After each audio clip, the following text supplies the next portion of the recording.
తాగుబోతులకి ఏ లేదు. ఒకరోజు పట్టు చీర, ఒకరోజు మల్లె పువ్వులు, గులాబ్ జాలు అన్నీ తెచ్చి తాగుబోతులకి ఇవ్వాలి. మేమేం చేయాలా? ఆడపిల్లలు అక్కడ మూడు కూర్చొని గమ్ముగా కూర్చొని చూస్తూ ఉండాలి తాగుబోతులకి. అంతే అయిపోయింది. ఒక్కరోజు తాగుపోకరికి చీర కావాలి, మల్లెపూలు కావాలి, రోజా పూలు కావాలి, అన్నీ కావాలి. మేము ఎక్కడ తెచ్చాలా? ఇంకా అన్నీ బుట్టలు పెట్టుకున్నాం. బుట్టలు పెట్టుకుని ఒక ప్యారింగ్ చెప్తా, తాగుబోతులు చేస్తారా?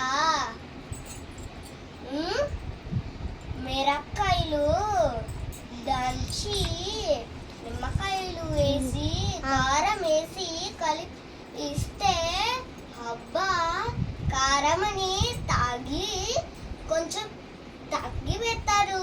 అయిపోయింది.